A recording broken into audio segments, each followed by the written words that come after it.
Assalamualaikum warahmatullahi wabarakatuh. Sahabat Islam, bagi seorang muslim, azan merupakan bagian yang tak terpisahkan dari ibadah solat. Azan adalah seruan yang dikumandangkan seorang muazzin untuk memberitahukan bahwa waktu solat telah tiba. Lafaz azan yang dikumandangkan muazzin sekaligus mengajak sekalian manusia untuk memenuhi panggilannya dalam menunaikan solat. Walaupun zahirnya muazzin yang mengumandangkan azan, namun hakikatnya azan adalah seruan Allah Subhanahu wa Ta'ala kepada segenap hambanya. Sahabat Islam, berbicara tentang azan, akhir-akhir ini sedang hangat di masyarakat bahwa dalam sebuah acara yang bernuansa politik di salah satu TV nasional, ada seorang tokoh yang mengumandangkan azan di tengah-tengah perdebatan politik tersebut. Lantas, apa sebenarnya keutamaan dari azan? Bagaimana besarnya pahala orang yang mengumandangkan azan dan yang mendengarkannya? Simak videonya hingga selesai di channel Sofwa Official dan dukung channel Sofwa Official. Tekan tombol subscribe, like, dan share agar kita senantiasa berbagi butir-butir ilmu dengan sahabat Islam yang lainnya.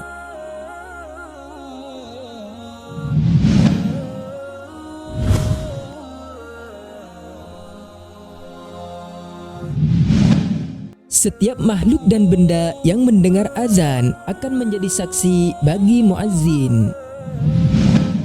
Sahabat Islam, kelak di hari kiamat, muazzin akan mendapatkan kesaksian dari semua makhluk dan benda yang mendengar kumandang azannya. Kesaksian di sini tentunya adalah kesaksian akan hal baik, karena dirinya telah mengumandangkan azan, menyeru umat manusia untuk sholat menghadap Rabb-nya. Hal ini sesuai dengan hadis Rasulullah Shallallahu Alaihi Wasallam.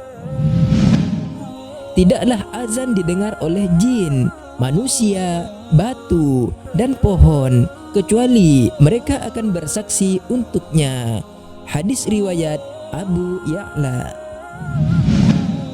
Seorang muazzin akan dimintakan ampunan dan mendapatkan ampunan.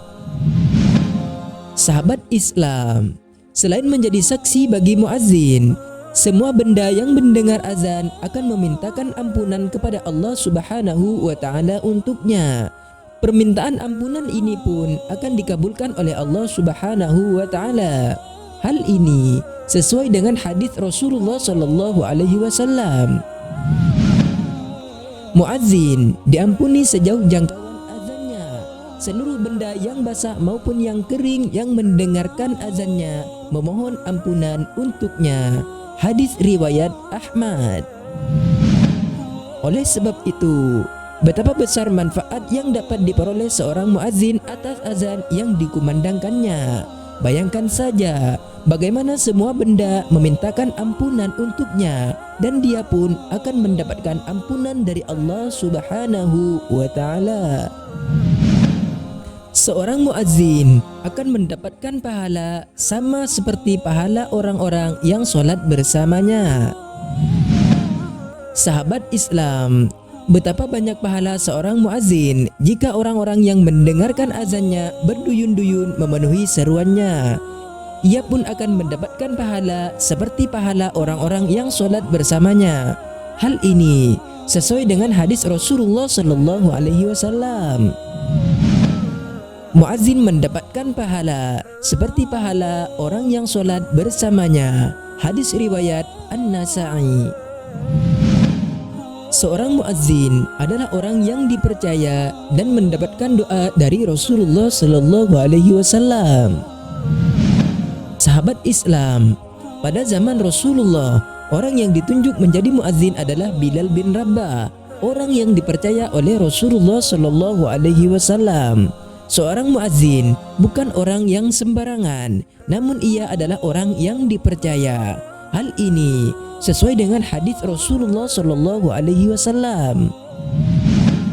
imam adalah penjamin dan muazzin adalah orang yang dipercaya. Ya Allah, luruskanlah para imam dan ampunilah para muazzin. Hadis riwayat Abu Daud dan Tirmizi. Sahabat Islam, selain itu, pada hadis tersebut dijelaskan bahwa Rasulullah Shallallahu Alaihi Wasallam memohonkan doa kepada Allah Subhanahu Wa Taala bagi para muazzin yang berbunyi, Ya Allah, luruskanlah para imam dan ampunilah para muazzin. Dengan kata lain, Rasulullah Shallallahu Alaihi Wasallam memintakan ampunan langsung kepada Allah Subhanahu Wa Taala bagi para muazzin, dan tentu saja doa orang yang menjadi pilihan Allah pastilah dikabulkan. Azan membuat setan lari. Sahabat Islam, keutamaan azan lainnya yaitu bisa membuat setan yang kerjanya mengganggu manusia lari terbirit-birit ketika mendengarnya.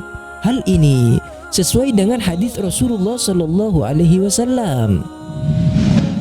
Apabila azan untuk sholat dikumandangkan, setan melarikan diri terkentut-kentut sampai tidak mendengar azan.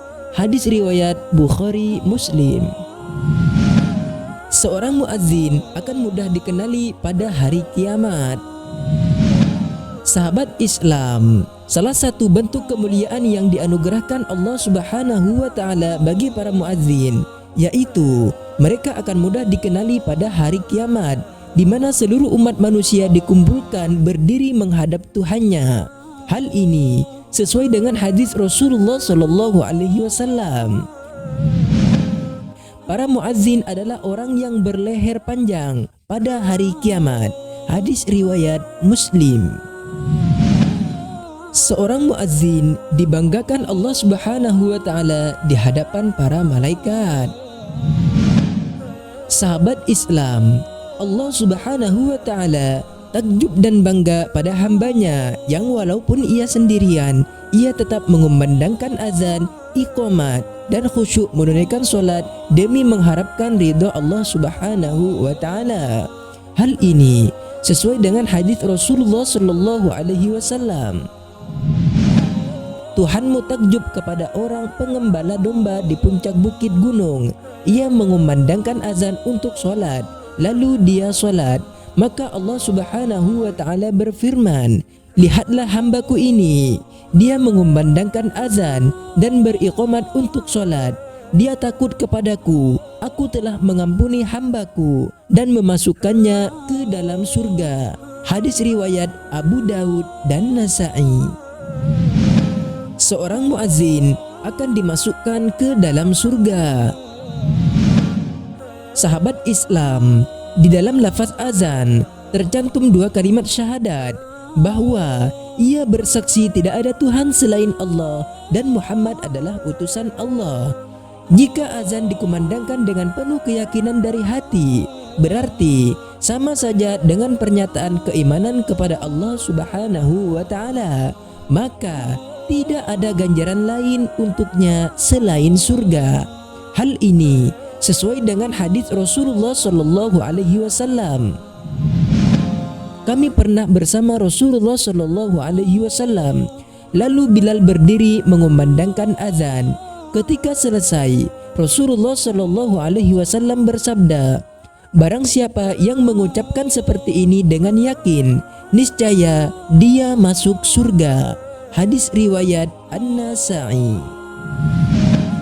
Besarnya pahala bagi seorang muazzin. Sahabat Islam, betapa besar pahala azan sehingga jika orang-orang mengetahui besarnya pahala tersebut, mereka pasti akan berebut untuk menjadi orang-orang yang mengumandangkan azan. Sehingga Rasulullah Shallallahu Alaihi Wasallam menggambarkan mereka akan berebut walaupun untuk mendapatkannya harus dengan jalan mengundi. Hal ini sesuai dengan hadis Rasulullah Shallallahu Alaihi Wasallam. Seandainya orang-orang mengetahui pahala yang terkandung pada azan dan shaf pertama, kemudian mereka tidak mungkin mendapatkannya kecuali dengan cara mengadakan undian atasnya, niscaya mereka akan melakukan undian. Sahabat Islam, demikianlah 9 keutamaan azan dan muazzin yang bisa disampaikan. Semoga kita dapat berlomba-lomba meraih derajat mulia sebagai seorang muazzin yang ikhlas menyeru manusia untuk beribadah kepada Allah Subhanahu wa taala. Amin amin ya rabbal alamin.